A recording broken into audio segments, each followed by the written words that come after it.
he reached the peak of success and felt absolutely nothing. This is the story of a man who walked away from winning. At 35, he was a rising star in the tech industry. His startup had just been acquired for millions. His face appeared in business magazines. Investors wanted meetings. Conferences invited him to speak. His calendar was full. His phone never stopped ringing. And everyone said the same thing. You made it. Then one Monday morning, Daniel didn't show up. No goodbye email, no explanation, no dramatic exit. He simply vanished from the life everyone thought he wanted. 3 weeks later, Daniel was living in a quiet coastal town where no one recognized his name. He rented a small room above a bakery and worked mornings washing dishes in a cafe. No laptop, no meetings, no LinkedIn. One afternoon, the cafe owner asked him jokingly, "So, what did you do before this?" Daniel paused, then smiled. "I used to win." Daniel hadn't always hated success. In fact, he chased it relentlessly. From university onward, his life followed one rule: never waste time. Every minute had to produce results.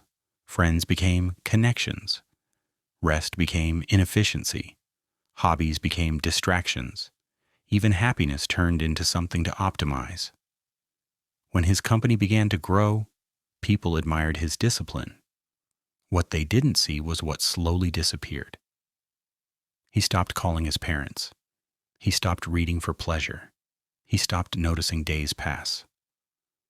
When his girlfriend finally left, she said only one thing: "I feel invisible next to your ambition." Daniel replaced her with work.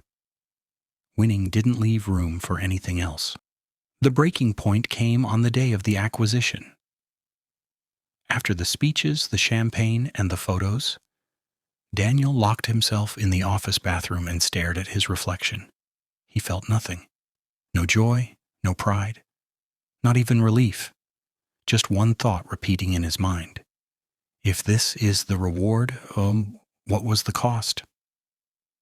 That night, he opened an old notebook he hadn't touched in years. Inside were notes he'd written at 19. Dreams with no deadlines. Goals with no numbers. Learn to surf. Write short stories. Call Dad every Sunday. Daniel laughed. Then he cried. Leaving wasn't dramatic. He didn't sell everything. He didn't make a statement. He withdrew some money and turned off notifications, bought a one-way ticket, and stepped off the line everyone else was still running. For the first time in years, his days had no purpose, and that terrified him. At the cafe, Daniel worked beside an older man named Luis. Luis had once been a surgeon. One quiet afternoon, Daniel finally asked why he left medicine. Luis shrugged. "I realized I was saving lives, but losing my own." That sentence stayed with Daniel. Months passed. Daniel learned how to bake bread. He learned how to be bored without panicking. He learned how to be unreachable and not feel guilty. Some evenings he walked to the ocean and watched the horizon. No plans, no pressure, no future to manage. For the first time in his adult life, he wasn't successful.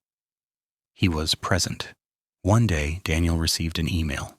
Short, calm, unexpected. "I don't know who you've become, but it looks like you finally started living. Protect that." Daniel didn't reply. He folded the message, put it in his pocket, and went to work. Daniel never returned to his old life. He didn't start another company. He didn't chase another milestone. He stopped winning. And for the first time, he stopped losing himself.